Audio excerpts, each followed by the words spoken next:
Euh, alors, on va continuer là, on s'est arrêté la dernière fois. Je rappelle toujours qu'on n'a pas encore achevé la séquence 2.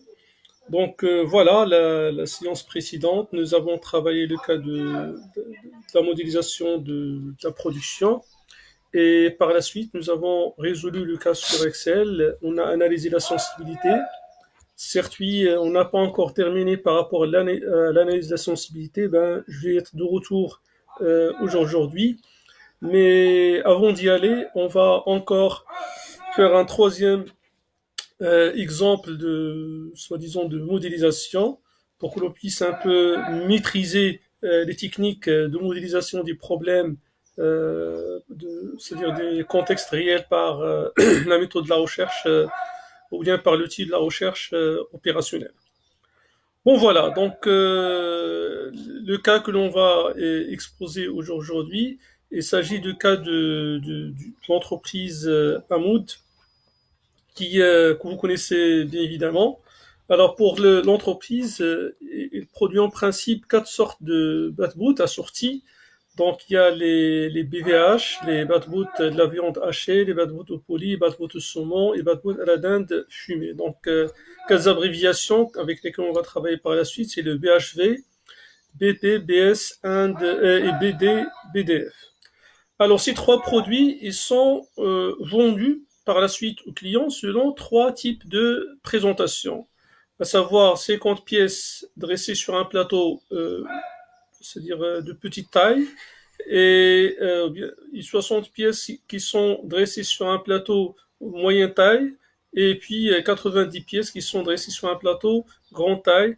Le contenu du plateau peut être résumé comme suit.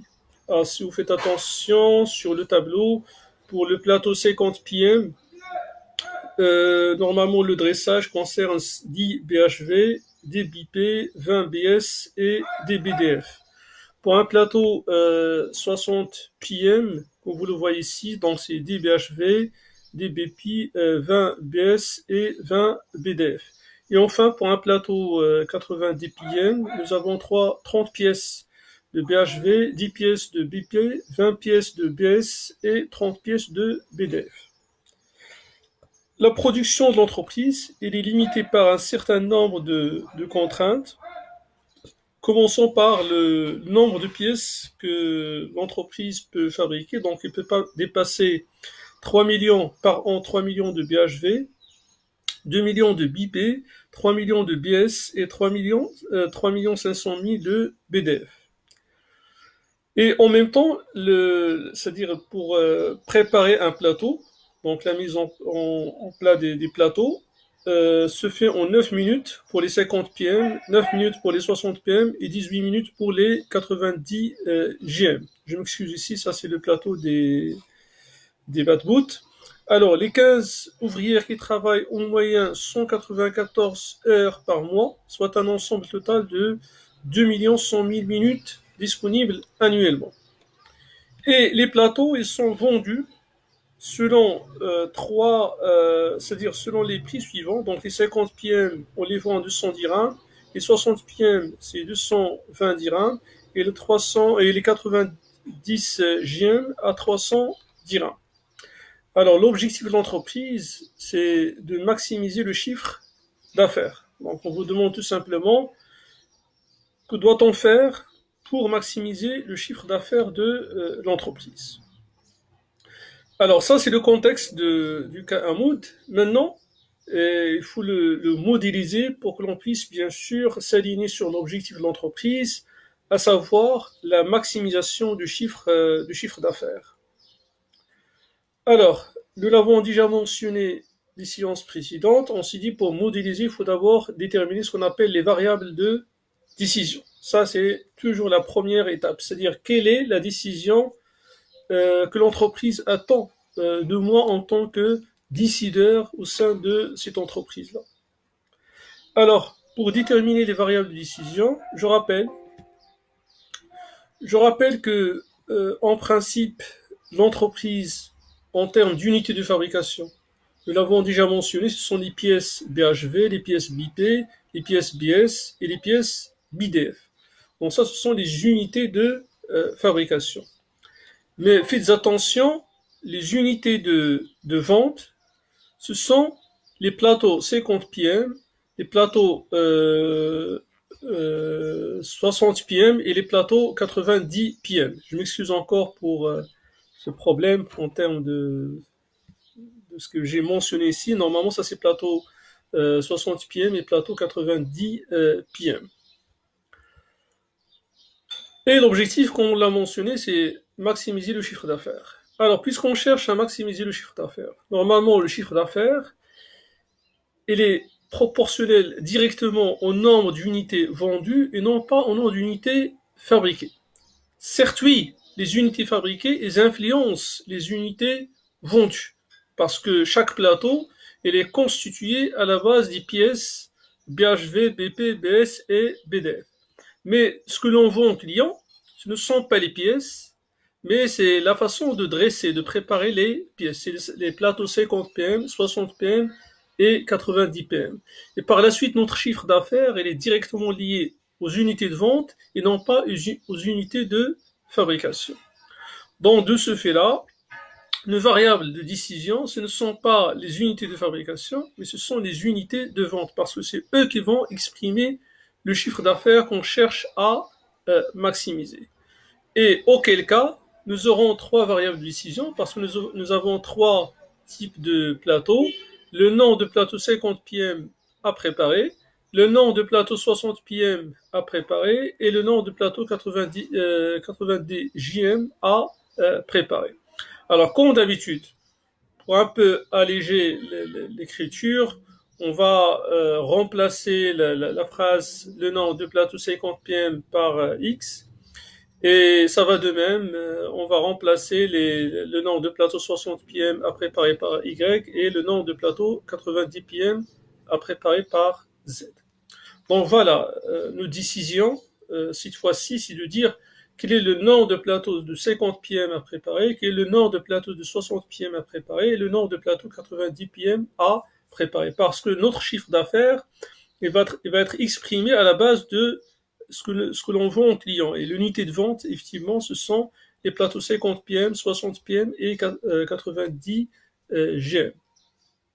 Et dans notre cas, c'est-à-dire le système de production, on va dire c'est une contrainte, parce que in fine, c'est lui qui va limiter les ventes. Parce que si nous avons suffisamment de capacité en termes d'unités de production et par la suite en termes d'unités de fabrication, ben dans ce cas-là, on peut effectivement préparer un maximum de plateaux 50 pm, 60 pm et 90 GM, et chose qui va nous générer c'est-à-dire un chiffre d'affaires très intéressant. Mais malheureusement, nous avons une limite en termes de production, que ce soit en termes de fabrication des pièces BHV, BP, BS et BDF, que ce soit aussi en termes de l'unité de préparation des unités 50 pm, 60 pm et 90 GM. Donc voilà, nos variables de décision qu'on vient de le mentionner, on va les noter X, Y, Z, avec pour moi X c'est le nom de plateau 50 pm à préparer, Y c'est le nom de plateau 60 pm à préparer, Z c'est le nom de plateau 90 GM à préparer. Alors, les contraintes auxquelles sont bien sûr soumis dans ce cas-là, c'est d'abord la capacité de production des bateaux qu'on vient de le mentionner tout à l'heure. On sait que pour préparer, c'est-à-dire pour préparer par exemple X plateaux de PM, ça va nécessiter normalement 10 batboots par plateau. D'accord? Donc chaque plateau, ça fait, je rappelle la constitution de chaque plateau. Donc on l'a mentionné, on a dit que un plateau 50 pm et contient 10 unités BHV et 10 unités BP, 20 unités BS et 10 unités BDF et ainsi de suite. Alors si je veux préparer un seul plateau, il me faut 10 BHV. Maintenant, si je veux préparer X plateaux, ben dans ce cas-là, il me faut 10 fois X BHV. C'est-à-dire, si je veux préparer par exemple 10 plateaux 50 pm, ben il faut préparer 100 batbots à la viande hachée. Si je veux préparer 10 plateaux 60 PM, il me faut 10 fois 10, c'est-à-dire 100 BHV, et ainsi de suite. Donc, si je suis dans un scénario où j'ai préparé 10 plateaux 50 PM, 10 plateaux 60 PM, 10 plateaux 90 GM, ben, dans ce cas-là, il me faut 300 plus 100 plus 100, donc il faut déjà préparer 500 BHV. D'accord? Donc, si maintenant qu'on vient de dire, si le nombre de plateaux 50 PM qu'on a mentionné est X, donc si je dois préparer X plateaux 50 PM, donc cela signifie qu'on va préparer 10 fois X plateaux 50 PM. Si je vais préparer Y plateau 60 PM, ben dans ce cas-là, il faut préparer 10 fois Y plateau 60 PM. Et si je vais préparer 80, c'est-à-dire IZ 90 GM plateau, ben dans ce cas-là, il faut préparer 30 fois Z. Donc, auquel cas, pour préparer X, Y, Z, il faut préparer 10 fois X plus 10 fois Y plus 30 fois Z. Mais malheureusement, on ne peut pas préparer, c'est-à-dire une capacité infinie des BHV. Pourquoi? Parce que je suis limité dans cette capacité-là. On m'a dit que annuellement, je ne peux pas dépasser 3 millions. Donc, ma contrainte, c'est quoi enfin? La contrainte, c'est 10 fois X plus 10 fois Y plus 30 fois Z qui doit être inférieur à 3 millions.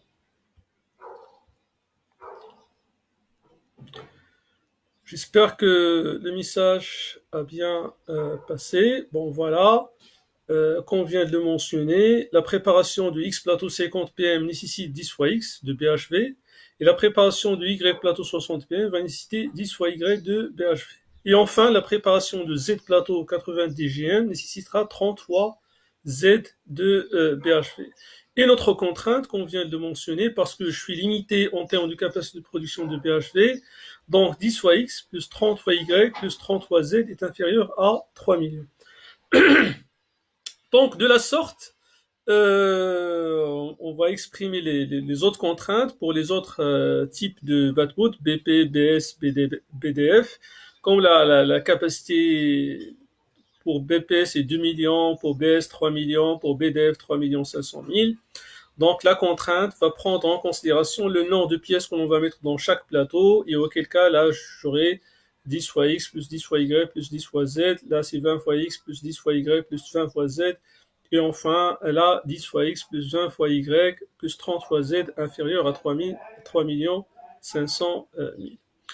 Alors là, ce sont les contraintes de production des pièces de Batbot. Mais nous avons dit que dans la prod, il n'y a pas que la production des Batbot, il y a aussi la production des, soi-disant, de nos plateaux.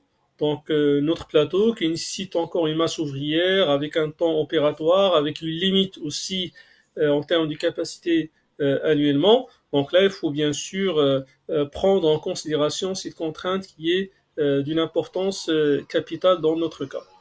Donc voilà, comme je viens de le mentionner, chaque préparation de plateau va nécessiter un temps.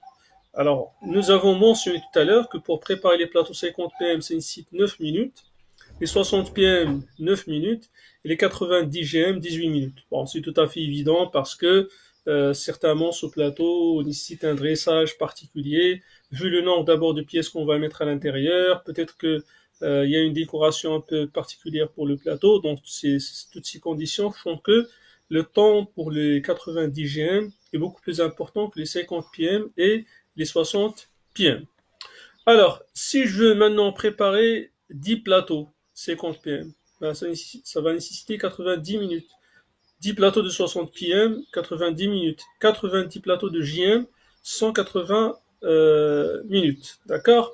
Maintenant, si je veux préparer X plateaux 50 PM, donc le temps que va nécessiter, c'est 9 fois X minutes. Et pour les plateaux 60 PM, ça va nécessiter normalement 9 fois Y et ainsi de suite. Donc pour les plateaux 90 GM, ça va nécessiter 18 fois Z, c'est-à-dire 18 minutes fois le nombre de plateaux 90 GM que l'on va préparer.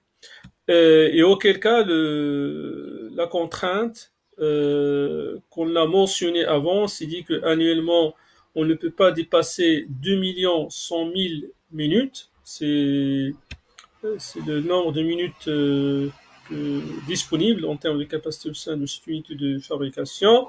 Alors, pour respecter cette contrainte, il faut l'exprimer de la façon suivante. Donc, 9 fois x plus 9 fois y plus 18 fois z. Il faut que ça soit inférieur à 2 100 000 minutes. Voilà, donc nous avons deux types de contraintes capacitaires. Une qui concerne, soi-disant, la capacité de production des unités, des pièces de Wattbot, selon leurs quatre types, que l'on a mentionné tout à l'heure. Et la deuxième catégorie de contraintes capacitaires concerne la préparation de plateaux. Je rappelle, chaque plateau, 50 PM nécessite 9 minutes. Donc si je fabrique X plateaux, ben ça va consommer 9 fois X. Ça va de même pour les 60 PM. Chaque plateau nécessite 9 minutes. Si je fabrique Y plateau, ça va nécessiter 9 fois Y. Et enfin, pour les 90 GM, un seul plateau nécessite 18 minutes. Donc si je multiplie si je prépare Z plateau, donc ça va nécessiter 18 fois Z. Donc tout ça, c'est-à-dire la somme de temps nécessaire pour préparer X 50 PM, Y 60 PM et Z 90 GM, doit normalement être inférieur à la capacité d'entreprise en termes de préparation du plateau, qui est 2 100 000 minutes. Et à ces contraintes, on peut, bien sûr, on va ajouter toujours les contraintes classiques, c'est que notre X, Y et Z, ce sont des valeurs positives. Donc ça, c'est la nature tout simplement des variables qu'il fallait toujours introduire, sinon au moment de la résolution, vous n'aurez pas un résultat soi-disant logique et pragmatique. Vous aurez peut-être, ça peut vous générer des valeurs négatives, c'est fort possible. Hein. Ok, alors qu'est-ce qui reste? Il reste normalement la fonction objectif. Alors, nous l'avons déjà mentionné tout à l'heure, mon objectif, ou bien l'objectif que se fixe l'entreprise, c'est de maximiser le chiffre d'affaires. Alors, le chiffre d'affaires, on nous a dit que les 50 PM, ça se vend à 210 dirhams, les 60 PM à 220 dirhams, et les 90 GM à 300 dirhams. Voilà, donc on connaît l'unité c'est-à-dire le prix de vente de chaque type de plateau. Maintenant, pour exprimer le chiffre d'affaires, c'est pas sourcillé. Quand je vais fabriquer X plateau 50 PM, donc dans ce cas-là, ça va me générer 200 dirhams fois X. Quand j'ai préparé Y plateau 60 PM, donc ça va me générer 220 fois Y. Et de la sorte, quand j'ai préparé Z plateau 90 GM, donc ça va me générer 300 dirhams fois Z. Et auquel cas, le bénéfice que va générer l'entreprise, c'est 200 fois X plus 220 fois Y plus 300 fois Z. Voilà, donc on va récapituler la modélisation du cas que l'on vient de présenter. Donc voilà, on s'est dit que les variables décision, ce sont le nombre de plateaux 50 PM à préparer, le nombre de plateaux 60 PM à préparer, le nombre de plateaux 90 GM à préparer. Pour des raisons de simplification, on va remplacer le texte par les notions simples X, Y, Z. Ce sont juste des symboles, comme je l'ai déjà mentionné. Il ne faut pas croire qu'on est dans des maths. On est dans des mathématiques, mais des maths utiles, d'accord? Et nous, on est juste, soi-disant, des exploitants de l'utilité de ces mathématiques utiles. Donc, voilà, je vais juste remplacer le texte, le nombre de plateaux 50 PM à préparer par le symbole X, pour éviter à écrire à chaque fois le nombre de plateaux 50 PM à préparer. Bon, voilà, les contraintes de production des pièces de Wattbot, elle est là. D'accord, donc il prend en considération la capacité maximale de chaque type de Wattbot et il prend en considération aussi ce que va consommer les plateaux que l'on va préparer. Donc, par exemple, si je prends les premiers types de pièces, donc voilà, chaque plateau nécessite 10, donc c'est 10 fois X. Les plateaux 50 PM nécessitent 10 unités, donc c'est 10 fois X plus 10 fois Y plus 33 Z qui est inférieur à 3 millions, donc on l'a déjà expliqué tout à l'heure.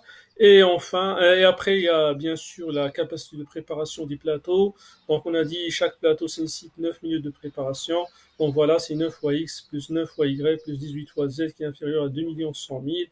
et la nature des variables qui fait que x, y, z sont des valeurs positives. Et infini, notre objectif, c'est de maximiser, soi-disant, le chiffre d'affaires qu'on peut exprimer de la sorte 200 fois x plus 220 fois y plus 300 fois z.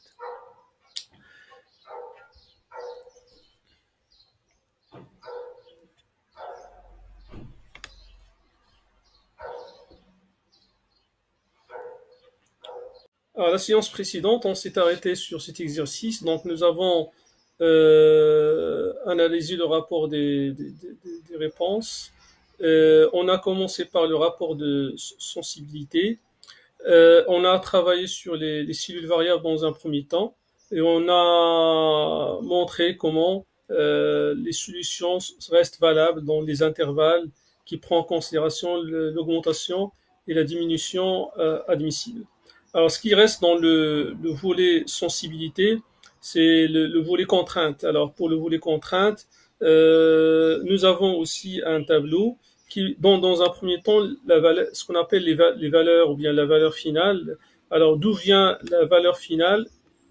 La valeur finale vient tout simplement des valeurs que l'on a ici, qui expriment, soi-disant, ce que l'on a consommé dans la capacité de chaque contrainte. Je rappelle que la capacité pour cette entreprise-là, c'était 270 heures machine, 800 heures technicien et 360 heures de main-d'œuvre. Alors, la solution que l'on a trouvée, c'est 30 unités de produit 1, 40 unités de produit 2. Et si vous avez fait attention, pour les heures machine, nous avons tout consommé. Ça va de même pour les heures de la main-d'œuvre, nous avons tout consommé. Par contre, pour les heures techniciens, nous n'avons pas consommé toute la capacité disponible, on n'a consommé que 530 pour dire que nous avons un excès en termes de capacité des heures techniciens. Voilà, donc c'est ce que nous avons ici, 270, 530 et 360. Alors là, par la suite, vous avez ce qu'on appelle le coût ambre. C'est une notion aussi qui est d'une importance capitale dans le sens où ça me permet de dire si j'investis dans une capacité, comment ma fonction objectif il va être, soi-disant, comment il va s'améliorer. Je m'explique. Si je prends par exemple la première contrainte, qui est la contrainte heure machine. Là, le coût ombre est égal à 100. D'accord? Alors, le coût ombre est égal à 100. Ben, je l'interprète de la façon suivante. Si j'achète une unité de plus de capacité machine, disons par exemple, on va travailler une heure supplémentaire. On travaille d'habitude 8 heures par jour, on travaille un seul shift. Et puis d'un coup, j'ai dit, bon, tiens, je vais passer de 270 à 271. Donc nous n'avons rajouté qu'une seule unité. Alors, qu'est-ce qu'il me dit le rapport de sensibilité? Il m'a dit que votre coût il va s'améliorer de 100 dirhams. Alors, je peux vérifier cela. Si je lance le solveur, résoudre, ben, vous voyez que au lieu de 117 000, cette fois-ci, j'ai 117 100. Oui, vous avez raison, il y aura une réticence par rapport aux variables de décision parce que ça n'a pas de sens. Mais bon, ça c'est un autre sujet que l'on verra par la suite quand on va traiter dans la séquence 3, c'est-à-dire la programmation en nombre entier. Mais déjà, il faut bien interpréter cette information. Unité de plus heure machine, c'est l'équivalent de 100 dirhams de plus en termes de bénéfices. Si maintenant je rajoute 10, bon, si je rajoute 10, comme le coût ombre est égal à 100, donc j'ai rajouté 10 unités, donc 10 fois 100 ça fait 1000, alors en principe, ce qui doit s'afficher ici c'est 118 000. D'accord? Donc si je lance, effectivement j'ai 118 000. Alors, ça va de même si je passe à 300. Ben, si je passe à 300, ça signifie qu'on a passé de 270 à 300. Donc c'est 30 unités de plus. Fois 100, ça fait 3000. Donc normalement, on va s'attendre à 120 000 en termes de, c'est-à-dire en termes de bénéfices. Ben, puisque c'est le cas, quelqu'un va me dire, mais c'est simple, il suffit de mettre le maximum en termes de capacité machine pour dégager plus de bénéfices. Eh bien non, parce qu'il y a toujours l'histoire c'est-à-dire de, soi-disant de relation, bien de corrélation qui existe entre les différentes capacités, parce que le fait d'augmenter une capacité, la capacité d'une ressource, oui, c'est vrai, vous serez à l'aise, mais vous allez par la suite limité par la capacité des autres ressources. Donc, ce chiffre-là, c'est-à-dire cette augmentation, il a une limite qu'on ne peut pas dépasser. Ben, pour déterminer cette limite, je peux normalement tâtonner à chaque fois jusqu'à ce qu'il n'y aura plus cette augmentation de 100 unités. Mais ça va être un travail fastidieux et le rapport de sensibilité me facilite la tâche. Pourquoi? Parce que dans le rapport de sensibilité, vous avez, comme on l'a vu la dernière fois pour les cellules variables, vous avez l'augmentation admissible, vous avez la diminution admissible. Donc, la même chose, je viens ici, je vais dire min, max, comme on l'a vu la dernière fois. Donc, mi, max. Alors, pour cette contrainte à droite qui est 270, ben, je peux la diminuer de 90, pardon, diminution, et je peux l'augmenter de 180 pour me donner l'intervalle où le coombre il est valable. Donc de 180 à 450, le coombre reste toujours valable. Donc, si je réduis d'une unité, je perds 100 dirhams. Si j'augmente d'une unité, je gagne 100 dirhams. Et on peut l'expérimenter pour les extrêmes parce que là les intervalles sont fermés. Alors l'extrême ici c'est 180, c'est-à-dire on a diminué de 90. Alors 90 fois 100, donc 90. Donc là c'est la diminution c'est 90. Bon, je vais écrire directement. Si je suis dans l'extrême, normalement ça va faire 90 fois le coombre qui est égal à 100. Ça va de même. Bon.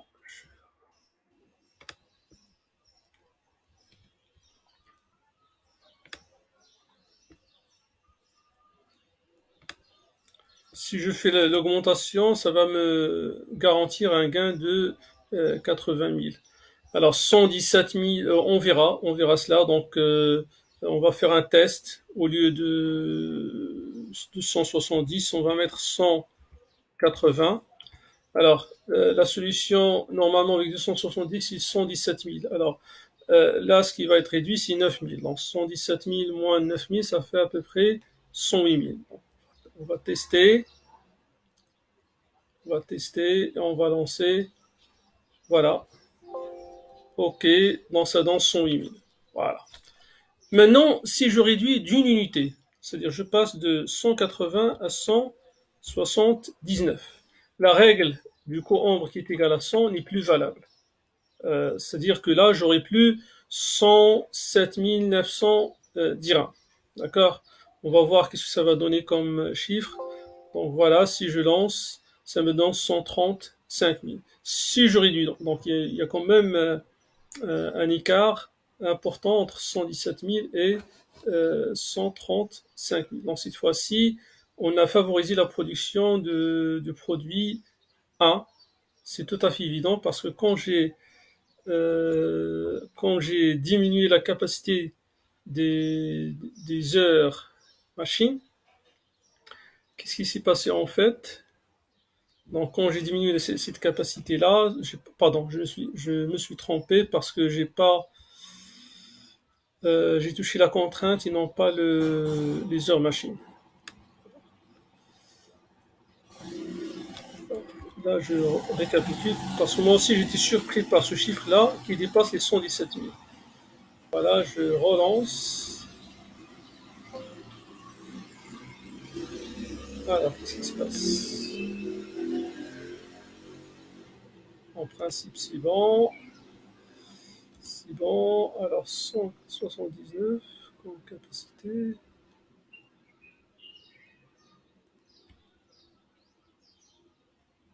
Ok.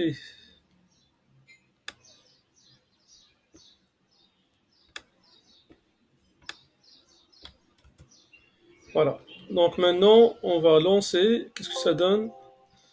Ça donne 107 400. Donc on a passé de 117 000 à 100, on a passé de 107 000 à 107. Je m'excuse, j'ai oublié le chiffre tout à l'heure. On était à combien? 180.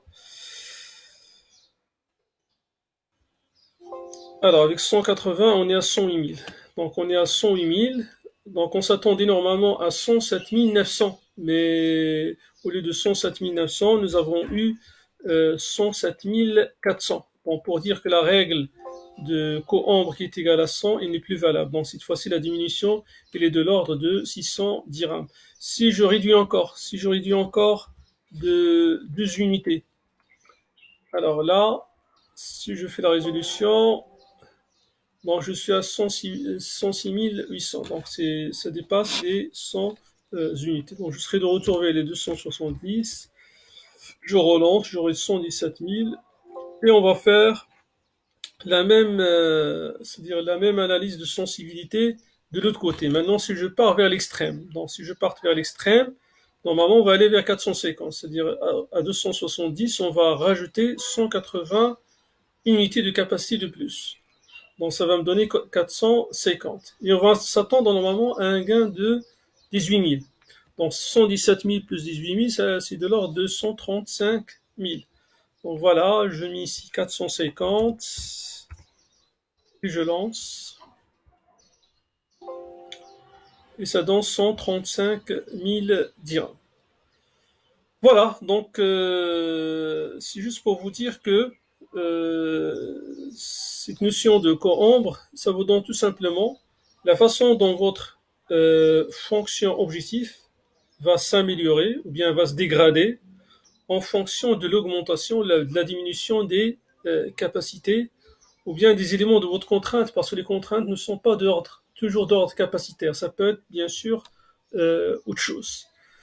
Donc, une unité de plus, c'est 100 dirhams de plus. Une unité de moins, c'est 100 dirhams de moins. Mais attention, ça reste valable dans un intervalle, et cet intervalle-là, ça vaut pas la peine de le chercher. Excel, il a déjà fait le boulot. Cet intervalle, il est de l'ordre d'une augmentation de 180 unités de capacité et une diminution de 90 unités de capacité. Et quand je passe d'un cran, par exemple ici, de 450 à 451, on n'aura pas 135 100. Peut-être qu'on aura 135 000 ou bien autre chose, mais certainement ça va être 135 000. Voilà. Donc pour dire que une fois qu'on dépasse la capacité heure machine, une fois que ça dépasse 450, ça y est, la fonction objectif il va se stabiliser, c'est-à-dire il y aura plus d'amélioration parce que ce ne sont plus les heures machines qui conditionnent c'est-à-dire le bénéfice de l'entreprise, mais c'est les autres contraintes qui vont conditionner, c'est-à-dire ce bénéfice. Si je passe même à 1000, on va voir ce que ça va donner. Mais certainement, ça va toujours donner 135 000. Bon, ça va se stabiliser à 135 000 tout le temps. Voilà. Alors, j'espère que vous avez bien compris l'interprétation de ce rapport de sensibilité. Je rappelle que le coombre pour les heures techniciens, c'est 0. Cette information, normalement, on l'a déjà anticipé en disant que nous sommes en surcapacité par rapport aux heures techniciens. Donc, c'est-à-dire on s'attendait à ce que le coombre soit égal à 0, parce que comme on est en surcapacité, donc le fait d'améliorer la capacité ne va pas améliorer la fonction objectif, parce qu'on a déjà suffisamment de capacité. Par contre, dans l'autre sens, c'est-à-dire si je diminue la capacité, ça peut influencer la fonction objectif à partir d'un seuil bien déterminé. Et c'est celui-là, vous l'avez ici. Il est de 270. C'est-à-dire que 800 moins 270, ça va faire à peu près 530. Et d'ailleurs, nous avons ce chiffre 630.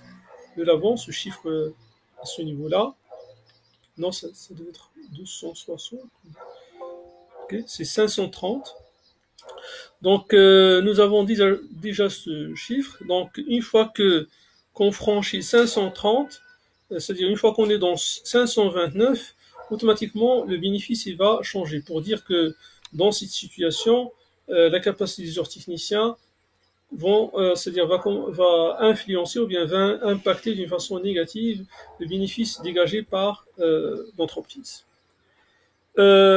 Pourquoi j'ai dit que c'est très important? Imaginez que, par exemple, vous allez engager une ressource main-d'œuvre pour travailler en heures supplémentaires. Dans ce cas-là, vous allez dire, tiens, si j'aurai une heure supplémentaire de plus, ça va me faire gagner 250 dirhams.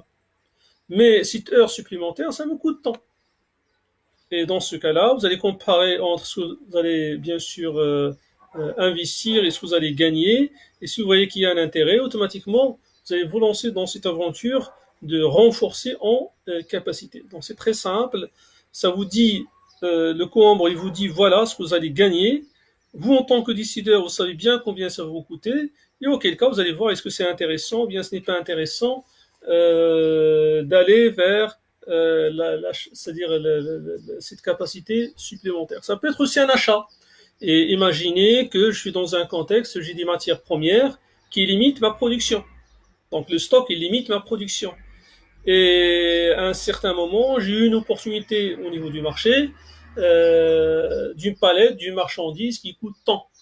Là encore, c'est pareil. Je vais dire, si je ramène le stock vers l'entreprise, ça va me dégager un coût ambre tant, donc ça va m'assurer un gain tant, et l'achat et puis le coût de stockage, ça me coûte tant, et en faisant la comparaison entre les deux, vous allez dire, tiens, c'est une excellente décision de faire un tel achat, ou bien c'est pas du tout bon d'y aller.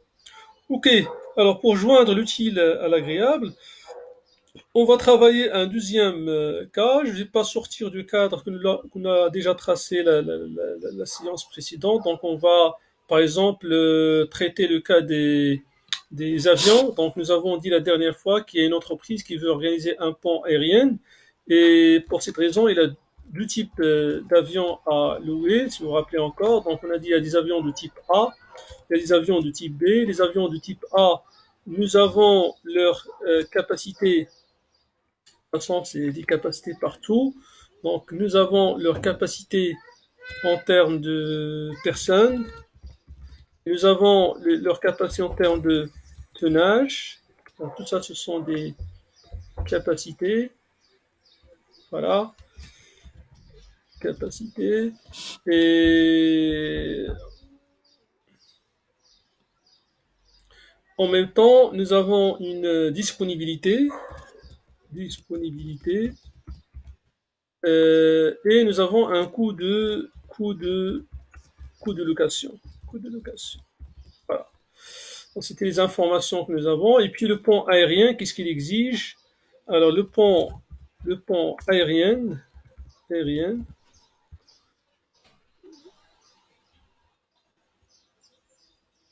Donc le pont aérien, il exige le transport de 1600 personnes et 90 tonnes de bagages. Voilà.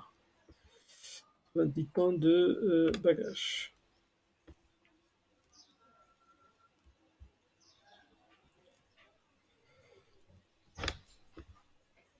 Voilà, et puis on a dit que les avions de type A, ils peuvent transporter en principe 200 personnes, de type B 100 personnes. Là, le bagage c'est 6. Voilà, la disponibilité, on a une disponibilité de 12 avions de type A, 9 avions de type B. Le coût de location, on a dit, c'est 800 000 dirhams. Là, nous avons dit, c'est 200 000 dirhams. Voilà.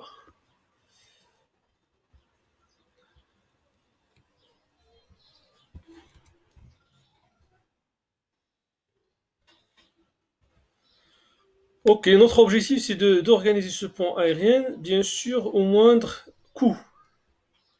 D'accord? Au moindre coût. Alors, nous avons dit, Nos variables de décision, ce sont tout simplement le nombre d'avions de type A alloués et le nombre d'avions de type B alloués. Donc voilà, décision. Décision, c'est le nombre d'avions à allouer. Donc c'est le nombre d'avions à allouer. Donc comme d'habitude, je vais mettre ici la couleur jaune. Donc pour moi, la cellule F3, c'est le nombre d'avions du type A alloué, et la cellule F4, c'est le nombre d'avions du type B alloué.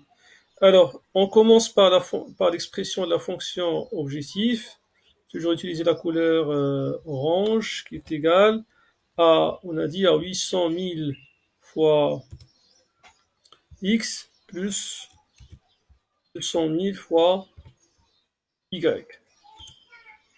Par l'occasion, je rappelle qu'il y a toujours des fonctions simples sur Excel comme SUMPROD qui permet de faire ça rapidement. Point virgule, des variables F4.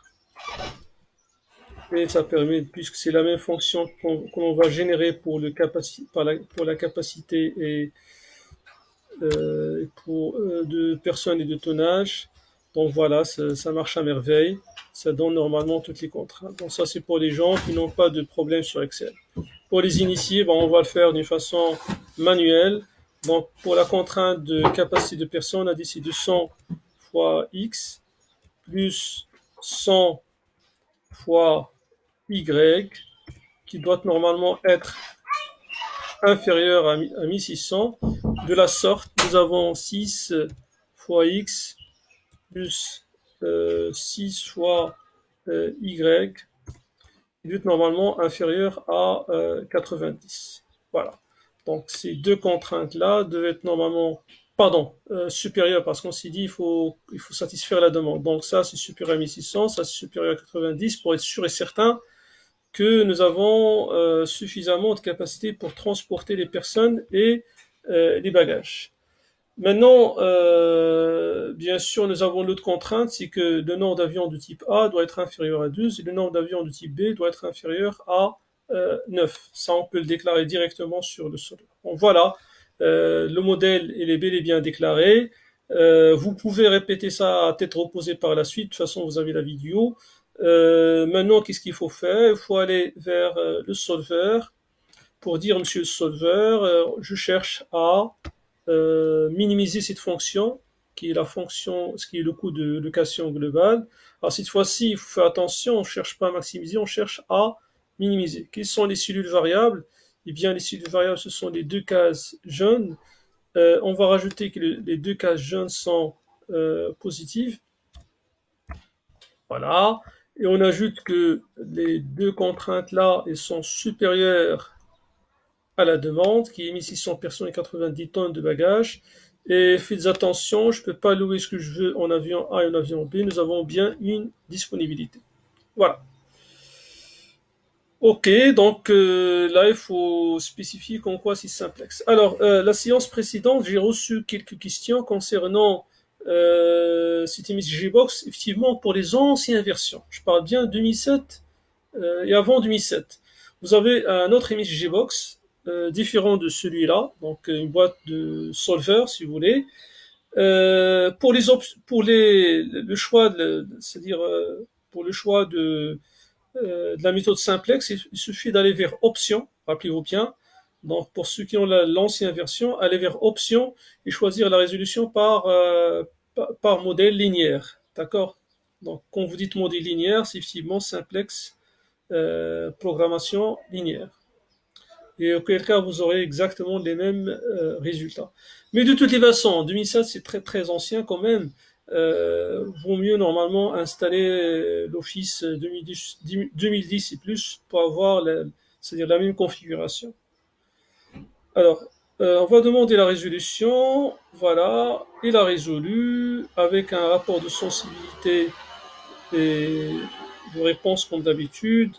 Alors, il nous a préconisé de faire l'allocation de 6 avions de type A et 9 avions de type B. De toute façon, c'est un résultat attendu. Nous l'avons déjà mentionné la dernière fois parce que ça, c'est un cas que l'on peut résoudre par intuition. Donc, le modèle, qu'est-ce qu'il a fait? Il a juste exploité c'est-à-dire il a loué tous les avions de type B qui sont disponibles, vu bien sûr l'opportunité qu'ils offrent en termes de coût de location et en termes de caractéristiques capacitaires. Et le reste, il n'a pas le choix, donc il a tout simplement renforcé par les 6 avions de type B, principalement pour s'aligner sur la capacité de tonnage. Alors pour le rapport de sensibilité, maintenant que vous êtes déjà initié, on va lire rapidement. Donc dans le rapport de sensibilité, vous avez les deux fonctions objectifs, à savoir le coût de location pour le type A et le coût de location pour le type B, qui vous dit que la solution reste valable pour... alors cette fois-ci, je vais écrire d'abord max et min. Reste, bon. Donc la solution reste valable dans l'intervalle 800 000 plus quelque chose d'infini et 800 000 moins 600 000. Donc, vous voyez, tant que le prix n'est pas en dessous de 200 000, la solution c'est toujours 6,9. Mais une fois que le prix atteint 200 000, c'est-à-dire que le coût de location de type A est le même que le coût de location de type B, et bien dans ce cas-là, on peut s'attendre à un changement au niveau de la solution. Et bien sûr, ce changement-là, il va favoriser les avions de type A, parce que vous êtes au même coût de location, mais avec un plus, c'est que les avions de type A peuvent transporter plus de personnes que les avions de type B. Ça va de même pour les avions de type B, eh bien, ils restent valables tant que leur coût n'atteint pas le coût de location de type B. Mais sinon, ça peut aller jusqu'à, bon, moi l'infini ça n'a pas de sens dans notre cas, ça peut aller jusqu'à 0. Bon, on va dire de ce coût-là jusqu'à un minimum de 0 normalement. La solution reste, bien sûr, si je vais louer un avion gratuitement, la solution va toujours aller vers le choix des avions de type B.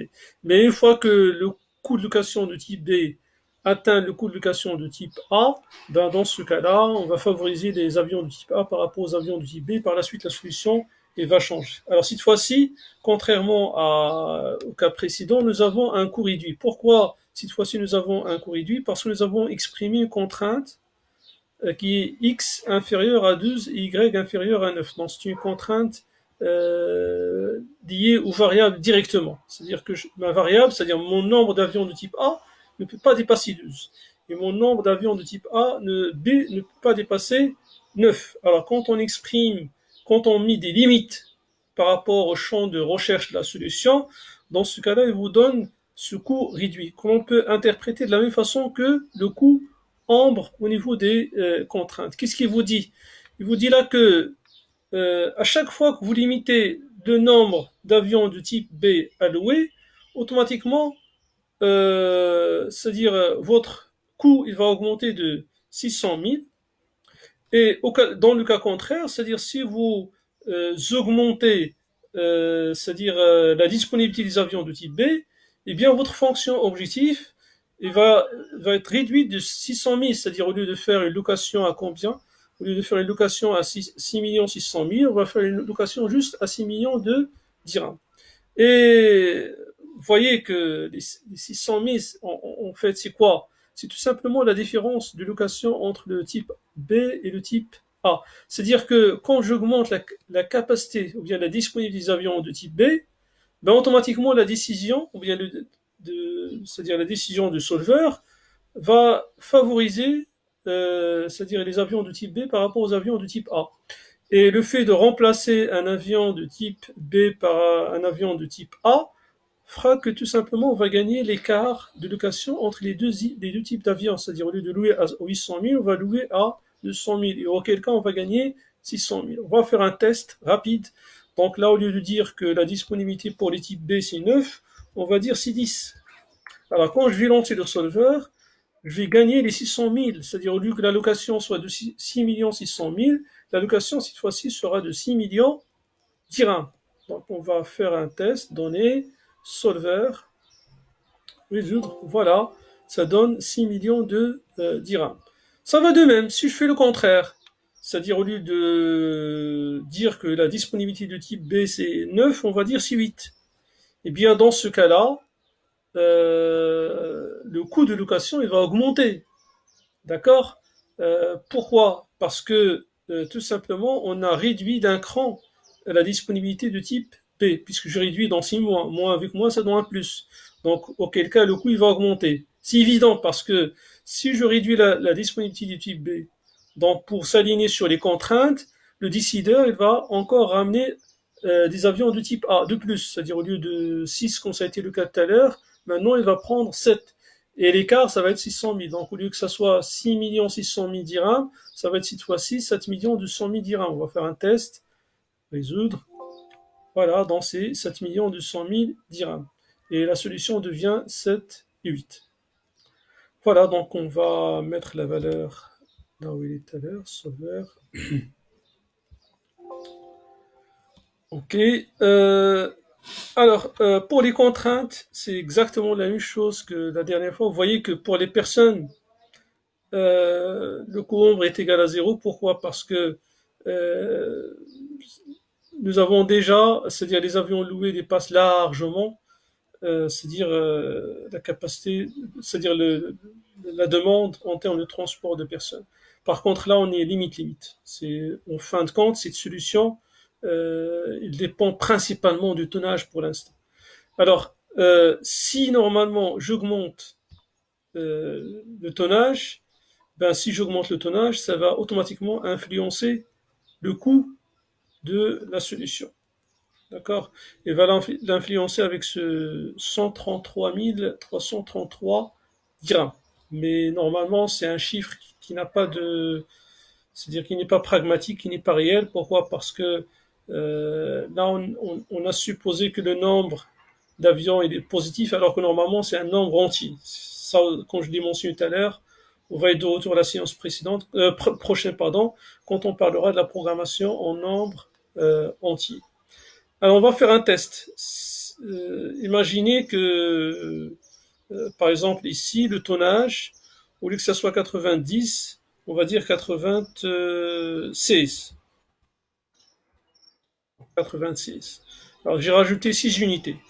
Alors, puisque c'est 6 unités, donc 6 8 fois 133,1, ça me donnera 800 000 dirhams. Donc, ça signifie que le coût de location, ce n'est plus 6 600 000, ça va être maintenant 7 400 000 dirhams. On va faire un test et on va voir est-ce que ça va être le cas. Donc, résoudre. OK. Voilà, donc c'est 7 400 000 dirhams. Et on va rajouter un avion de type A de plus. C'est exprès que j'ai choisi 96 pour avoir une solution entière, parce que 6 tonnes, c'est l'équivalent d'un avion, et auquel cas, voilà, on va éviter les virgules et des solutions qui ne sont pas, qui n'ont pas un sens pragmatique. Alors, comme on l'a mentionné dans la séance précédente, ces solutions restent valables dans des intervalles de temps, c'est-à-dire dans des intervalles bien déterminés. Par exemple, ici l'histoire du coût ombre. Oui, si on est entre 75 et 126, c'est toujours le coût ombre que l'on va subir. Mais au-delà, c'est-à-dire au-delà de 126 ou bien moins de 75, en principe, il y aura un changement en termes de coût ombre. Alors voilà pour aujourd'hui. J'espère que le message a été bien saisi, c'est-à-dire que vous avez bien maintenant, que vous avez bien compris comment réaliser un modèle sur Excel, comment interpréter le rapport de sensibilité, le rapport des réponses. Le rapport des réponses, on l'a vu la séance précédente. Bon, il n'y a pas vraiment des choses qui sont compliquées. On a dit que quand une contrainte il est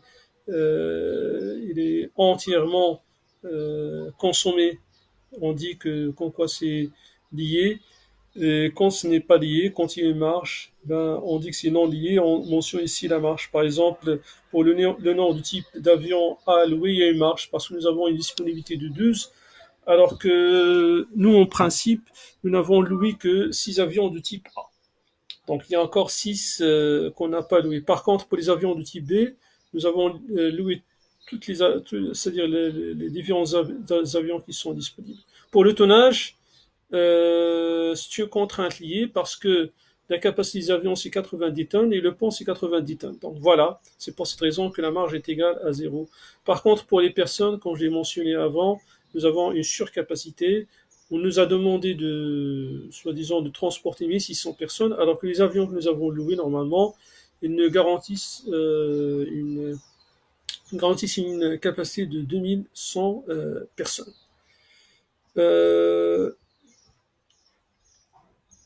Voilà, donc c'est les principaux éléments que j'ai à partager. J'aimerais bien normalement que l'on modélise aussi le cas d'Amoud, mais le temps ne le permet pas. S'il vous plaît, comme je l'ai déjà mentionné, si vous avez des questions, si vous avez des remarques, s'il y a des choses qui ne sont pas bien saisies, n'hésitez pas à partager, à poser des questions. Certaines m'ont dit de faire un rappel sur la méthode simplex. J'aimerais bien le faire, mais le temps, c'est-à-dire le temps ne le permet pas. Et même, je ne vois plus l'utilité. Mais bon, si on verra quand les objectifs qu'on s'est fixés au préalable sont atteints. Dans ce cas-là, si le temps le permet, on peut faire un rappel sur la méthode simplex. Donc, je vous remercie pour votre attention et au plaisir de vous voir la séance prochaine, Inch'Allah. Au revoir.